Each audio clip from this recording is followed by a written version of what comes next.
Media, la chaîne qui vous édifie. T'explique, qui nous donne des messages. Si on a douté d'un message, ça ne vient pas de moi. Et le grand problème est que moi, le Seigneur, Abando Globelanga, pendant 2008, il me parlait l'arrivée du roi. Et quand on a fait ce message on a la télé, moi c'est le Saint-Esprit qui m'a dit que on a la télé pour appeler ce message. C'est là que c'est automaté. Mais quand quelqu'un venait pour annoncer, on va annoncer sauter parce que mon va le sauter ba o ba yo kanzambe. Il a fait ce message moi dans les jours à venir, ce qui te sali que batte tozwa na sommet à pouvoir en boka au moins moi. Et je l'ai annoncé dans la émission Moussous. Et pour nous dire que tant que les attentes, il y a sélectionnement, il y a l'heure où ils ont décidé ça va tout. Donc tant que les allez, Bananzambe, na loba qui n'a plus que donc na pessi na précision il y a 2027. Ce qui 2027 c'est l'équipe comme 2028 n'est pas bon dans le béco bisa metende beaucoup tout na mutuna. Et pendant que notre commune va tant on a été, je parlerai toujours de la part de Dieu par rapport à arriver là. Voilà, merci beaucoup, très bien. Alors tout un message au Tata Nzamba Pesquio pendant que vous avez la tête, un message le message est qui par rapport il y a tant oyo bananzambe namona ki mopepe ezaki makasi et na mopepe wana namona ki signe enlèvement namona ki signe enlèvement na bande kotambola directement na senti le quoi nazaki na volant na mutuka mais na makanisi na ba komenga na to sala accident ba tumbinga voiture comment on conduire mutuka na sombi yango tani or ezalaki ba image onga na banda okanisa na sandoto parce que réalité ezaki mususu mais tant nazo conduire ezalaki na nzola na biso ya Congo central directement avant na comme na péage ya Kazambu na kutana vie homme mobo vie on a telemisinga na mutuka tant ba telemisinga abisinga yi moi na memanga na fongoli na memi to bandi ko kene na tato le péage atalinga na lona abenga pasteur. Je t'ai étonné, papa, oyebi ngai aseki. Ayebisi ngai tala mokili na bino ndenge komi. Bozo teya, mais bazo ko comprendre te message bozo pesa. Alobi na kati ya mboka na bino. Ba ke belé bazo juger bino parce que fausseté koti makasi. Ba aventurier ba ye ebelé. Na bengi mutu aventurier, je n'ai pas l'habitude ya ko juger mutu. Mais le terme que le vieux homme utilisé Singai ba aventurier ba ye ebele bit na bango ezali pour que ba séduire ou étaler foi chrétienne. Ba na zambe foi na bango se refroidir. Ma musala bo sala tango ekobi. Albi ndenge ozoke de bona retour na yo changer message na yo. Yebi sabatu ba banganga kala mingi te na zo. Nga directement na talier na mission ya molimo na comprendre que c'est un ange. Mais papa Mazaki papa mkolo directement on retourné aux anges à ce qui a disparu. À Tikinda Bongo. Na continuer la mutuka parce que ça n'a palpite. Na kei na katsa panique wana na gare mutuka pour émotion qui directement na gare mutuka na moni moi na moko amukie azoya na prince. Ce qu'on a na bangi na kiti pona zoeta musumu tugekoya etuta eta na zoe na mona komi pigeon. HP Media, la chaîne qui vous édifie.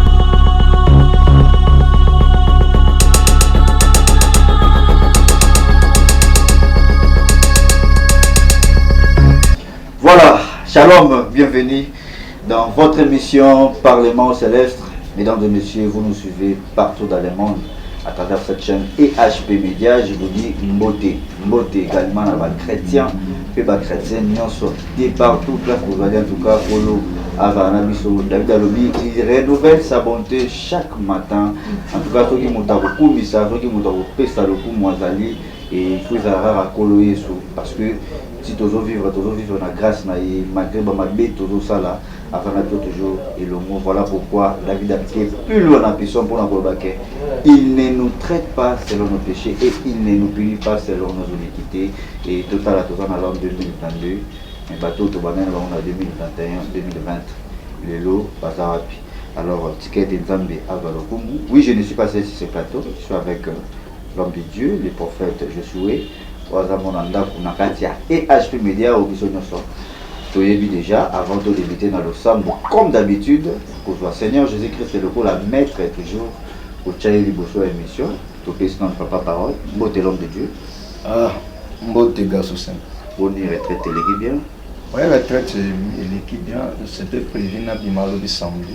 Mais via message nazo. Yango sali que na bimalo pour na pe samedi. Voilà, pas en termes de d'ailleurs et n'a plus qu'à bateau samedi là aux gens on peut savoir on peut pas botter avant. En tout cas, mes salutations à toute la famille chrétienne.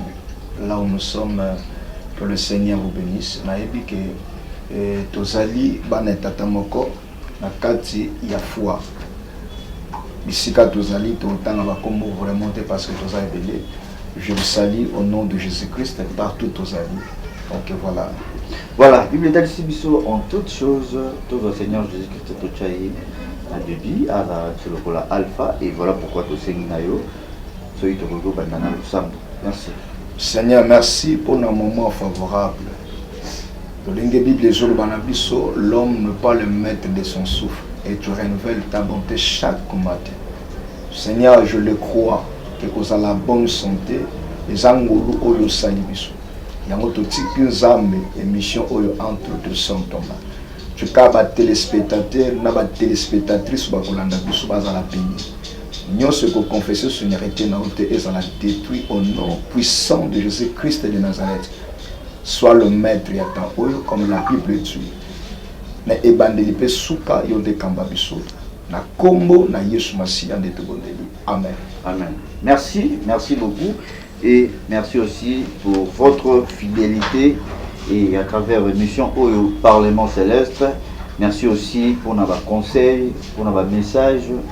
On a pas critique et pourquoi pas que papa vous c'est logo ça qui vraiment tout se fait dans monter c'est bien et c'est ça aussi l'amour on a mis ça pour le bas pour les pratiquer la biso pour les manabino na bino pour baya mokili baya que vous allez baya coller na ngai oui nzambe apambola biso et na bozanga te pour remercier d'abord l'équipe technique oui ça biso to bima lisusu kitoko malam na plateau oyo de Demiongo Aigle Dikawele merci beaucoup. Que Dieu vous bénisse. Ndamba Peso ce jour, mais ça fait à soin et à talo. D'abord, va vous filmer, moi je trouvais pourquoi pas la celle qu'on appelle Priska Bouzi. Hein, Balobi, future femme mariée, Ndamba Fadisona Nicolo, ainsi que Nathan Mwamba, Charlie Kamapo Image. Merci beaucoup, l'homme de Dieu. Alors, Boni Moussala Tatan Zambé, au marché. Oui, Moussala Zokende, dans l'Issundia Molimo Santo, malgré que le temps est devenu vraiment difficile. Par rapport à la réalité autozo c'est passé dans mon pays. Mais dans les sungi na yemoro ça va. Merci beaucoup. Tout ça là moi avec trop manqué année 2021 2020 et année surtout tu dis que le monde est frappé par la pandémie ou la Covid-19. Alors dans les là qui trop et bah mort les qui peut belé et prévenir que bah tout monsieur surtout et banana bambo et les gens en 2022 basaté. Et ce qui n'a pas posé une question est-ce que l'année 2021 et qu'on s'est répété les sources en 2022? Bon, pour Nabiso, année 2021, c'est qui année à formation. Très bien. Année à formation, surtout pour nous les chrétiens. Et c'est qui peut année à enseignement. Et enseignement qui dit so makambo ebele, les chrétiens sont conduits par l'Esprit Saint. Et c'est là qui vraiment anime encore il y a des tragédies qui belé mais ce que bazong sango n'est pas que ça impossible parce que nous avons Nzambe à continuité à continuer que ça la makambo chaque année na makambo na ye selon Nzambe na ye mais ça est enseignement comme je l'ai dit pour na ba pakanu ba chrétiens tout le monde na ba confession. Et chaque confession a soit qui enseignement c'est le bango na doctrine là-bas. Donc voilà par rapport à l'année 2021. Voilà, un grand merci Nabino Bato Boza coaché branché et biso Bato to s'abonner to meka ocha mokoloto to s'abonner sur HP Media pour la continuité il y a des missions à Nzambe car la Bible nous dit que c'est poussé par l'esprit que les hommes parlent de la part du Seigneur Jésus-Christ. Mais est-ce que tu peux proclamer année au locola comme d'habitude, année à élévation, il y a prospérité, il y a bénédiction, ainsi de suite. Pour l'année 2022, je dirais, et je demanderai aux hommes de Dieu, tout ce qui oui. Oui. Parce que nous, le serviteur, toujours comme ça peut écrire un faux message.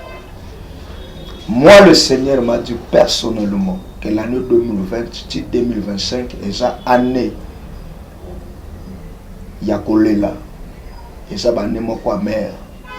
Oui, ça parce que tout comme en 2026, les préparations, il y a gloire et zoya parce que en 2027, il y a une émission précédente que les Congolais, les Zongo, les étrangers, parce que tu as une reine messianique. Et na ta autozali, si quelqu'un dit que les années à l'épamboli à cause de peuple, et ça tango il faut peuple à sa conscience, tout qui tendait l'adoration, le coup la moissia ou tana qui na Jésus n'a pris à Jacob, na Jean, bilolobi a tout ni Yesu. Patata va écouter ce que Gumba melanzambe na bangomba ainsi de suite. Mais yo lobini, Jésus a lobina bien. Mikolezoya, ba Gumba melia solo, ba Gumba na tata na molimo pe na vérité. Donc, tant que allez ça adorer ensemble. Parce que l'adoration est repoussaka, punition satanique. Parce que tant que allez ensemble à tuer la bête, à mater, diable, à pouvoir. Il y a un soutien dans l'Apocalypse 20, la bête soit au matin, il va pécher à la tête de la maison écarlatée. Écarlatée, mon école de richesse. Donc, tant que ce sont les occultistes, les enfants de Dieu, ils attendent mon habitude à passer. Donc, si 2025, pasteur Mogotato Samondimike, la bénédiction dans le Awa, et ça, il y a $1000. La paix est causée à la bisote. La vraie bénédiction est liée à Kimia. De Wanande, Nathan Otoa, Namote, tout ce que ça rassemble. J'étais en retraite, ce sont des mêmes messages qui me reviennent quand j'étais dans la présence de Dieu. Donc voilà, et ça, tenté va couper cette fois. Moi je le dis, il y a des hommes de Dieu qui peuvent s'accabandimer, comme à la fois mal orientés. Donc, on dit que quoi aboutir. Il y a la foi où ils ont la procréation. À quoi tata couper sa sémence de cette fois. Donc, tu peux espérer dans le beauté. Et par rapport à paix, parce que Mokili Mobimba, ils ont frappé na Kanda Yanzambi, parce que Dieu a en train de préparer reine messianique. Reine messianique, le roi qui viendra, à quoi soit l'esprit de grand prophète Kimbang. À travailler dans l'esprit parce que à ce temps-là, en 1921, que l'homme noir deviendra blanc. Et cause par rapport à la reine messianique, parce que nous avons passé le Songolo qui est au côté de la calendrier prophétique. C'est très prophétique. Merci également à notre date du prophète J.C. Maniang en Belgique, aux l'homme de Diazoloba. Alors, au petit, c'était le moment où que bah Congolais pe bazonga to ba africain faut bazonga na bango par rapport à prophétie à Simon Limbang kasi prophétie wana bana ko régner année passée régner et le loba doit lever la mosuteyo na moni insister na ngo et pour le dire que il attend pour le diable azola fait en plaire ma pour na ba na nzambe ba otala ba ko ta moi doute parce que cet esprit zanan nous allons attendre ya chasser des démons accueillis. Ce qui te lobby, tu doute, soit toi tu sois précédent qui peut copier un message. Dans le bakelo comme na émission, ta sentiment bayaka. Très bien. Il y a d'autres personnes à yokata nzambete. Et à ça le comme on disait dans l'école comme un perroquet, il prend parler mais il ne comprend pas ce qu'il dit. Donc à se répéter mambazo capable. Mais quand quelqu'un écoute le Saint-Esprit qui nous donne des messages, si on a douté d'un message, ça ne vient pas de moi. Et le grand problème est que moi, le Seigneur, Abando Globelanga, Banda 2008, il me parlait l'arrivée du roi. Et quand Abando fait sa message, moi, c'est le Saint-Esprit qui m'a dit que Abando le Canaba télé pour appeler sa message. Et c'est là qu'il s'en tourne. Mais quand quelqu'un venait pour annoncer, parce qu'à mon niveau, il n'a pas fait sa message, moi, dans les jours à venir, ceux qui te saluent, qui battent aux joies. Na sommet à pouvoir en boca au moins à moi. Et je l'ai annoncé dans ma émission. Et pour nous dire que tant que les attentes, il y a sélectionnement, il y a l'heure où ils ont décidé ça battu. Donc tant que les allez, Bananzambe, na loba qui n'a pas que donc na pessi na précision il y a 2027. Ce qui 2027 c'est l'équipe comme 2028 n'est pas bon dans le béco bisa metende beaucoup tout na mutuna. Et pendant que notre commune a tant on a été, je parlerai toujours de la part de Dieu par rapport à l'arrivée Yawa. Voilà, merci beaucoup, très bien. Alors, tout un message au Tata Nzamba Pesio, pendant que vous répète, c'est un message inédit. Le message c'est qui par rapport il y a tant Oyo, Bananzambe, Namonaki Mopépé, Mopépé Zaki Makasi, et na mopepe wana namonaki signe ya enlèvement. Namonaki signe ya enlèvement na bandaki kotambola. Directement na senti lokwa nazalaki na volant na mutuka. Mais na makanisi nanga na bakomenga na tosala accident batumbi nga voiture comment na conduire mutuka na sombi yango tani. Or ezalaki ba image onga na banda okanisa na sandoto parce que réalité ezalaki mususu. Mais tant nazo conduire ezalaki na nzola na biso ya Congo central. Directement avant na comme na péage ya Kazangulu na kutana vie homme mobo. Vie on a telemisinga na mutuka. Tamba telemisinga abisinga yi mwana memanga. Na fongoli na memi. Tobandi ko kene na tato le péage atalinga na longa abenga pasteur. Je t'ai étonné ngal papa oyebi ngai aseki. Abisinga yi tala mokili na bino ndenge komi. Bozo teya mais bazo ko comprendre te message bozo pesa. Alobi na kati ya mboka na bino bato belé bazo juger bino parce que fausseté koti makasi. Oui. Ba aventurier ba ye ebelé. Na bengi muta aventurier, je n'ai pas l'habitude ya ko juger muta. Mais le terme que le vieux homme utilisait. Abisinga ba aventurier ba ye ebelé. Bit na bango ezali pour que ba séduire au etali foi chrétienne. Ba na zambe foi na bango se refroidir. Ma musao bo sala tango ekoki. Alors ndenge ozokende bona retour na yo changer message na yo. Yebisa batu babanga nga kala mingi te na zo. Nga directement na talié na mission ya molimo na comprendre que c'était un ange. Mais papa Masaki papa mkolo directement tu retourner aux anges à ce qui alla disparaître. Atiki nga bongo na continuer na mutuka parce que ça nga palpite na kei na katsa panique wana na gare mutuka pour émotion leki directement tant na gare mutuka na moni mwana moko ya mukie azoya na prince so nga na bangi na kiti pona zoeta musumu tuko ya etuta ye tant na zoe na mona komi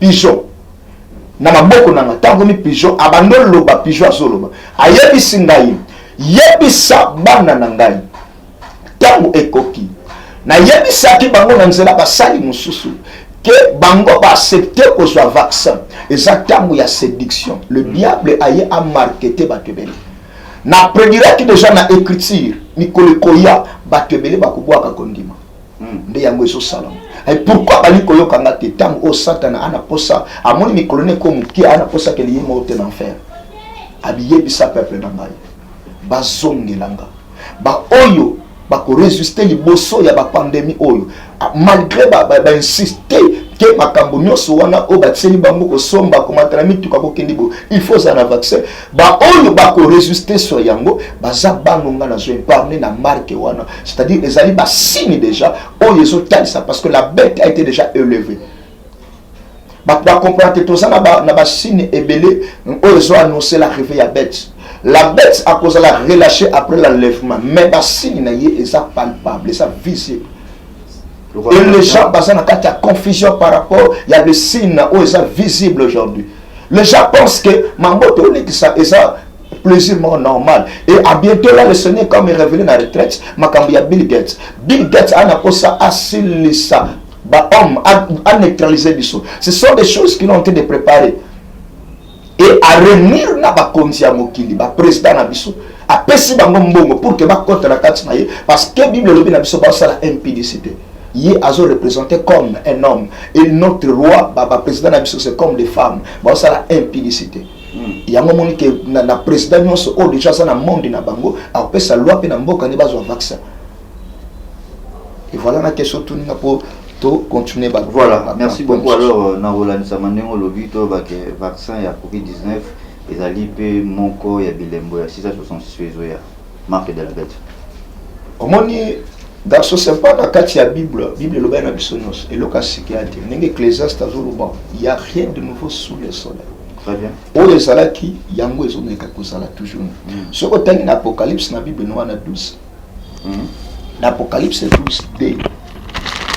Apocalypse, chapitre 13, verset 2.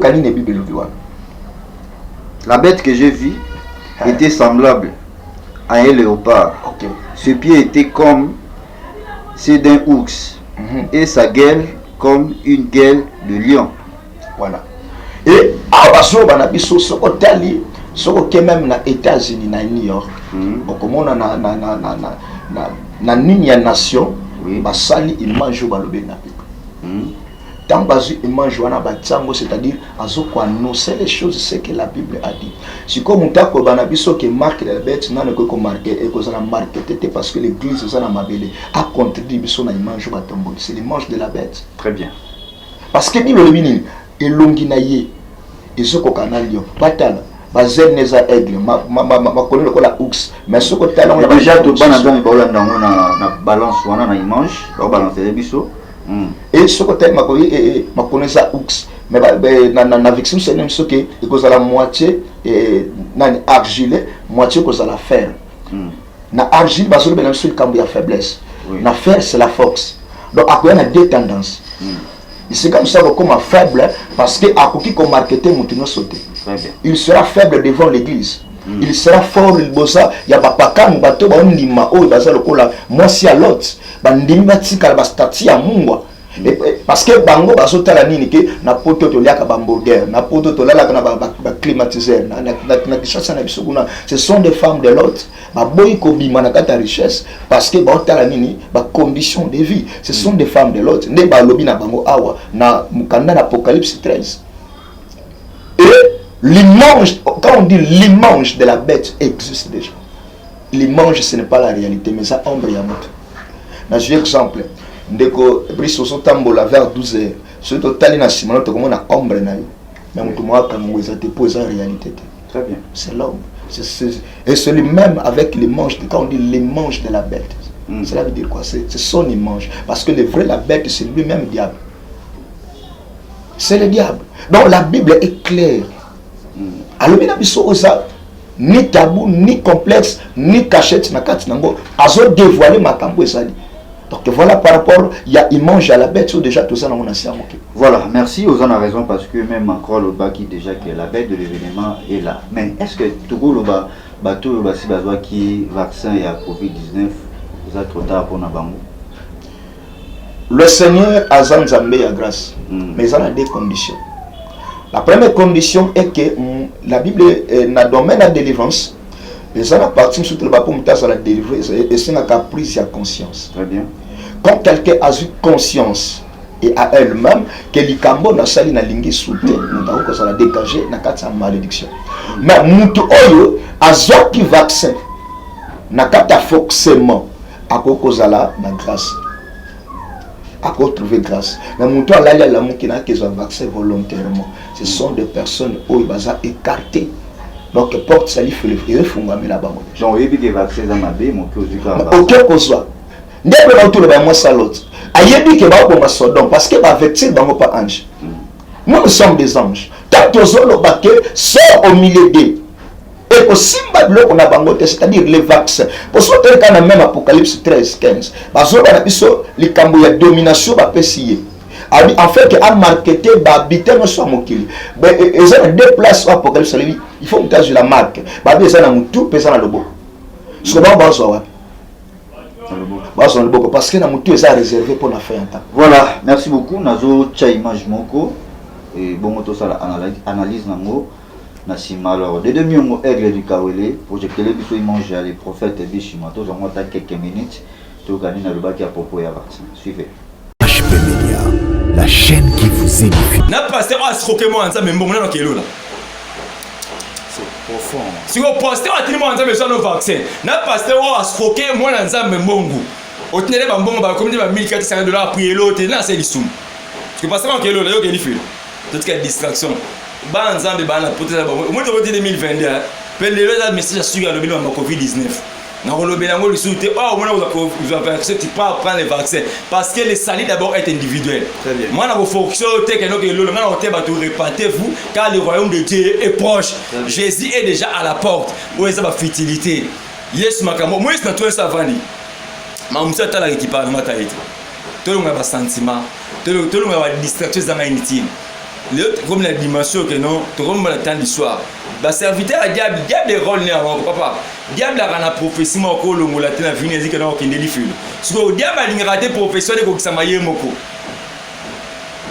tosunga bana nzambe bongo na mite 2022 conseil nini okopesa bana nzambe na biyoka yokanyoso bazoyoka par rapport ya vaccin ya covid-19 conseil nini okopesa bango conseil ezali conseil Bible lobi tozala na discernement des esprits Bible lobi examiner la prophétie faut examiner la prophétie soki bato bakoyaka na piège ndeko na biso frère na biso moko alekaka ataka basaka bike kongola zonga na Kinshasa so mutu muso azonga na Kinshasa nde vile nga suka nde ba musu déjà misu bazonga so ozonga se ko yebi mama nzambe te Bible lobi ba Yesu la koya muso akute na bilanga musu bakuta na pongi musu akuta na musala omoni to so asiko na Québec balaliti nita simbalali même moi les salva clair de Yesu pour venir na Chine bazai musu kolala donc bango so Yesu asiko akuta na pongi biso akuta biso na misala tu comprends donc Yesu mukola koya ewa muta yeba zate conseil na kopesa ba nzambe ali bolongo la biyo koyoka bon koyoka ya problème to ko yoka mais faut examiner ce que tu as écouté. Merci beaucoup. Il faut examiner. Et moi, je dis toujours ceci. Nzamba lobelaka mutu nyonso tu. Nzamba lobelaka mutu nyonso za convaincu d'abord. Nzamba lobelaka. Parce que moi, il y avait des gens qui me benganga il a des bien mon Covid, je vais dire n'importe quoi. Mais comme il a comme parce que parce que on a annoncé déjà la troisième dose de vaccin, non? Oui. On a annoncé ça déjà. Oui oui. Si mon Covid de aucun des parce que on comme obligé ça aux gens autour ça na parce que maladie est ali. Papa, il y a ça battu. Le frère mon ami ça installe accident coufi sur place. Mais papa, s'il vous plaît, na katiote. Bateau ba vu vaccin, ba commis dérangé par HP Media, la chaîne qui vous édifie.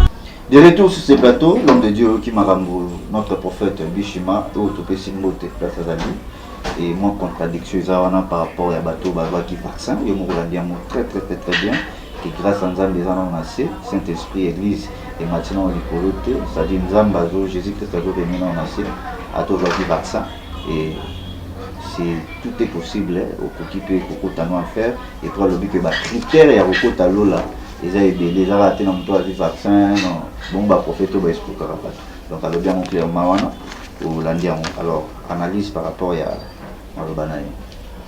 Je ne suis pas contre message naïe mais naza simple mon kanza. Oui. Il a prêché selon sa conviction. Par rapport, il y a révélation. Mais quant à moi, je dis ce qui est écrit dans la Bible. Dans Apocalypse 13, 17, je parler de Cambo, il y a mon babi. Apocalypse chapitre 13, verset 17. Voilà. Ok. Alors, et que personne ne peut acheter ni vendre sans avoir la marque. Sans avoir la marque de la bête, le nom de la bête ou le nombre de son nom. Parce que clairement, mutu oyo aza na lembo wana te ako somba te mais bato bana poto ba contredire ngate. Mambo na oloba. Et comme na bisika ebele na ba magasin ba alimentation et ainsi de suite. Ba bi pokota il faut ça na mukanda, faut ça na vaccin. Et batiango première dose, deuxième, ils ont matakaka. Et qui parce que Bill Gates a compris qui pour affaiblir, à comprendre que nous sommes dans anticorps à makasi. Pour affaiblir être humain, bah au bazar très fort on a anticorps na bango. Parce que tant que tu as vaccin, ils ont rendre économie faible. Aux ana facilité à cause de épidémie non secoya. Parce qu'on a possible éliminer, bah sacrifier, bah ne élimination na bango. Parce que bango ba côté la monde one. Yango ba puissance ba fortune pour que ba dominer génération oyo. Yango ko comprendre que tant ndeko alobi que to ana tamu ya grâce na tout na biso mutu na moko na ndeko kotazali à répondre biso na ok na mona dévoler tant bible solo bana biso na likambo na yo ka basa de bele balobaka na ngope lisuba mukena munene zate mais pendant que la Bible nous dit il y a des péchés non pardonnables comme blasphème. Et tout sanate, moi étant que serviteur de Dieu, le leçon a été dans ngamba Satan na zui kisi atala bongo le motema na qui fait. C'est ce qu'on appelle blasphème. C'est-à-dire, Nassani Kobo, oh Moïse avait que c'est impardonnable. Vous connaîtrez la vérité et la vérité vous affranchira. Oyebi bo solo, to ki bo solo zo pe la kati na yote c'est ça. Ndeko brisomoni likambo tali ya Bible, Bible azana ombre binaka. Omoni ombre na yo, na 12h na 15h aux ana taille monte. C'est ça les écritures. Très bien. La Bible c'est comme ça. Tu vas interpréter la Bible dans le sentiment pour mon dima benga ya pesimbo. Ce qui a parlé na moto oyo ayebi kozwa mon dimi mbongo et l'offrande est biblique. L'action de grâce est biblique. Mais ce que je viens de escroquerie là ça devient un péché. Mais ici nous parlons la vie éternelle. Mon côté à côté alors na mbongo ni nani ba encourager le mal. Ici on parle de mission toi nango. Jésus a bien dit faites toutes les nations mes disciples. Il n'a pas dit que tout comme ça va bailler des fonds milliardaires. Jésus a besoin des disciples. Il s'est livré sur la croix pour le salut des âmes. Si les frères encouragé, le temps de grâce. Le temps de grâce est zali. Et quand la parole les autres nous mettre en pratique abik et nakobi kangolu. Pendant qu'il y a une vérité, on peut mettre en pratique. On dit que grâce est zali. La même Bible nous dit que la grâce est trompeuse. Quand grâce au monde et qu'on peut tromper.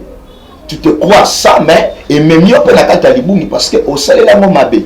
Et voilà pourquoi Dieu m'a dit il y a beaucoup de gens qui sont près de l'église mais loin de Dieu. Très bien. Ensemble, mon église a 100 000 personnes. Dieu n'est pas avec eux. Le problème est que les enfants de Dieu, parce que ce sont des fanfarons qui viennent dans la publicité. Or ici nous faisons que publicité à Christ. C'est lui notre maître. Jésus a il y a la bête, mais il a encouragé ceux qui accompagnent n'a vaccin. Depuis mon qui les banda, épidémie ne bouge ça monde pour lesquels et le salam. Non, et le qui n'a pas pillage n'a biso il y a 90 les kawan. Et bouger l'économie à monde. Cela veut dire que n'a pas y mo pas souki des fois, mais na quel message va condition basina qui va OK nango. La grâce est là pour nous accepter Christ dans la vie.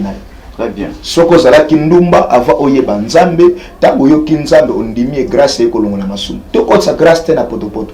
La grâce est là quand quelqu'un zala qui voleur a le dit que non c'est ça que je disais prise de conscience. Azu conscience natika kindumba natika koyiba natika koshina na accepter Christ comme Seigneur et Sauveur na lekina nzela baptême ya mai baptême à Saint-Esprit na comme disciple mbala moko grâce Seigneur et quitter lui. On ne peut pas kokon sa grâce na likambo za ngoluti. Très bien.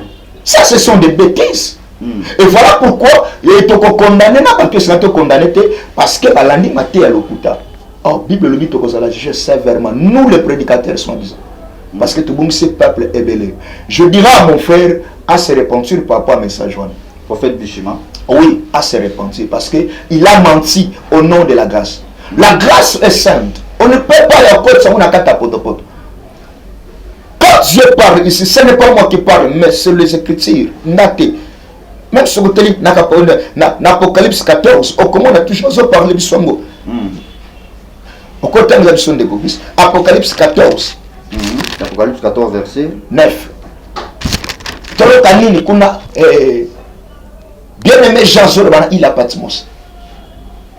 Apocalypse 14, verset 9, la Bible dit. Et un autre, un troisième ange, le suivit en disant d'une voix forte, si quelqu'un adore la bête et son image et reçoit une marque sur son front ou sur sa main. Ok. Sikolo, na le kambula lobaki à grâce, na Bible, grâce on a nos saints écritures. Mais eux toi nos saints appui biblique, ce qu'on dit mani. Et à cela qui a allusion à Nini. Il y a un appel cet exemple. Quand quelqu'un qui poste tout un dima bon la montagne, la grâce est koya et comme si mon centre. Et mon colassou comme assumer qu'autant il s'amate. Parce que la grâce se prend. Mais ici, ceux qui m'ont tout le temps jamais s'appayer. À bête trompette. À ce genre regarde. Jean Balukatali. Ma PC avec tout seulement. Abi Mikole Zoya. Tant que 5 ans, signe Kobanda. Pour nous assommer l'autre que vous allez passer. Moi, pour la bateau, accepter le message. Bandini dans sa marque. Il y a un autre vivant. Na le boko là-bas. Et ne bateau baza benga ma pauvre ça retrancher la carte la vérité. Or la vérité c'est le royaume de Dieu. Merci beaucoup l'homme de Dieu, le prophète Josué, et je vous signale déjà son numéro est affiché juste n'a pas écran et cette émission Parlement Céleste, ils ont placé Lola et Lobaka, et voilà pourquoi Lola et Lobami, Lola et Lobina Biso Potoyoka. Alors, cette émission, on a besoin de vrai, c'est-à-dire même le Seigneur Jésus-Christ a pour ça, adorateur, les vrais adorateurs, c'est lui qui adoreront le Père en esprit et en vérité. Nous touchons vers la fin de cette émission, papa, mais est-ce qu'on confirme Biso Awake, année 2022, 2021, jusqu'à 2025, et ça, année, il y a souffrance, ma casse pour les chrétiens, mais c'est mon abat où va persévérer jusqu'à la fin. Comme je l'ai toujours annoncé dans la se préparer pour l'enlèvement. Oui. Et avant de nous se préparer pour l'enlèvement, Abissa Kibisolo Komoko et Congolais Nyoso Oyo Akomona Bassine na Pesaka, Ayebake a sélectionné dans il y a royaume où il y a sanguinarité. Très bien. Parce que notre royaume Oyo est gouverné Mikolo partout en Afrique et comme sanguinaire comme corrompu. Mais Dieu est en train de préparer notre royaume où il y a sanguinarité.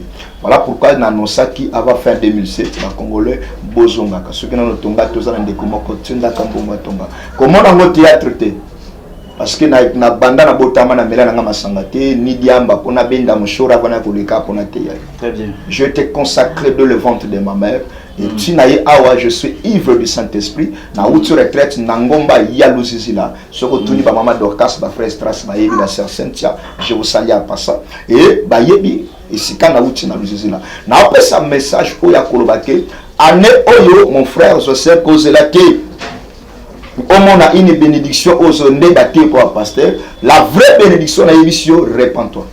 Très bien. Ce que c'est repentir aux une bénédiction ou l'équipe à bénédiction et non ce que vous allez m'attaquer. Bongo, tout ce que tu en as besoin, Dieu te le donnera gratuitement parce que la grâce est aïe. Et voilà pourquoi la vraie bénédiction, je le répète, c'est la repentance. Yo salaki mabe, ozaki vaccin na forcément. Et voilà. Et là, sincèrement, je le crois. Parce que la Bible c'est ça. Voilà, voilà. Merci beaucoup. Nous sommes arrivés à la fin de cette émission. Et quant à moi, je vous dis un grand merci à vous tous de nous avoir suivis partout où vous êtes. Et de bel et bien votre humble serviteur, le prophète Josué. Et son numéro est juste affiché dans bas écran. Aucun de l'homme de Dieu à l'oubli. Et prophétie ce qui est bien, il faut pour analyser autant les messages. Tous les messages par rapport à temps. En tout cas, merci beaucoup pour un message au Kitoko Papa. Et Balani Bosoto, il y a mon émission Parlement Céleste Katezam Balaya Soukate. Et Balanzan Bazé Bele Bele Nasimana pour Nagolandayo. Alors, nous sommes arrivés à la fin de cette émission. Et n'a évité message ni Nyokoyo Batsava to clôturer. Message Nanga Souka. Nazongeli biso ma récapitulation par rapport il y a un message nazwaki il y a Tata Mubange mon frère Molinga Mikati Nankolo Ngonga Eza Mabe okokene na alimentation sombi so songombo lambi makemba olio lobike vieza kitoko te vieza kitoko kaka kati na Yesu Masiya tika o abandonner nyonso ozo sala ne message na limina sukisa ngai na yo na kati ya mission oyo symbole le koko tika tamsu na Europe na Afrique partout parce que via kitoko ezaka na Europe te même ici en Afrique au Congo il y a na bato ayo via kitoko avant na poto te akabeti tour na zongi na ndenge moko pe na poto partout ozali mais na ko biso le komoko tant eza mabe tant eza vraiment mabe to zonga na kati ya solo parce que mikolo koya bato baza sélectionné na grâce tokoyeba kokutana bango na trône ya gloire. Je salue le ouais là où il est Amiebi avec le Sénat comme le Saint-Esprit Bisakibiso akoyeba compétre mon trois pouvoirs na pouvoir scientifique na pouvoir politique na pouvoir religieux. Ce sont des pouvoirs qui apparaître katuna pour dominer Moki. Il sera rempli de la sagesse. C'est un homme où yakosala ke Congo ezonga na kati ya promesse ya paradis. En tout cas, toza béni, ya kozala congolais. Soki tola na bangomba lundi ozonga sous retraite na zizila, ezaka pona kosambela pona mboka. Mboka ezwa kimia, totika bakonzi basala manda na bango parce que za bango te baza babikisi. Ngana lobaka na ko juger bango te parce que tangu na bango esengela ki baza na kalokola batu moko pona ko kamba tango esengela ki papula amona toujours souffrance pas y ba différence ya onzamba bongisa. Donc tozala toujours wana makola nzambe soki Yesu azongite 2027 2028 tokoyemba ozana ensemble partout aux alliés et combat Yesu et Kokumisa. Afrique Mobimba, Congolais partout aux alliés, tout c'est là. Parce que nous avons M. Sokoka. Voilà, merci beaucoup. Nous sommes arrivés à la fin. Et merci beaucoup. Scotché branché sur cette émission Parlement Céleste Polo à Zaranabiso. Et merci aussi à l'équipe technique Mobimbaya et HP Media. Et pourquoi pas notre papa Osé Amani, Zambé à Zaranabiso. Alors, Tolier, sa zonité, tout le monde en balassima. Jésus-Christ a banné le Lokola Alpha à Sutsanabiso Lokola Omega. Voilà, tout ça bien. Donc, comme nous avons remercier le bon Dieu, Seigneur, un grand merci. Yo fandi na trône. Salomon a sagesse au Pesaki, albi face à la litière. Oui, symbolise qui signe y arrivé sur la terre. Autrement dit, Dieu sur la terre. Seigneur, présence na yo et comme si biso batone sengo. Koye ba yo et comme si biso béni ko le kaba milliardaire ba Bill Gates parce que bango bazo courir déjà dans enfer. Na biso tous na kata royaume yasse. Yango to tomboli. Tikatango oyo nzambe balandi nyonso bako partager bako s'abonner pour balanda ka message ya tanzambe. Bible bina biso les fils de Zakar bazala ki na connaissance ya temps. Longola peuple na distraction. Balongo na katalo yenge ya biyoka yo kabisale la nzambe. Mais bazala toujours na liboso ya makomi parce que ngonga ezolelema. Pambola EHP Media. Pambola basali nyonso ya EHP Media. Nzambe imparné bango na colère à venir. Que ta grâce, ta miséricorde, les amis, prison, partout Dieu de grâce, est entre tes sentiments. Nous croyons que Dieu, avec le temps, même notre est est que soit Kimio, parce que le roi qui viendra a comme ma Kimio. Il sera un roi de paix. Seigneur, gloire à ton nom. Parce que cette émission est réconfortée par les qui blessés. La Bible dit, tu blesses et tu abandonnes plus. Le même que tu as fait de nous, Seigneur, que tu sois Kimia, Nakoyo Kayo. Tika okumisama tombo amani susu dans le nom puissant de Jésus-Christ ndeto bondeli tolobi. Amen. Amen. Merci, bye bye. HP Media, la chaîne qui vous édifie.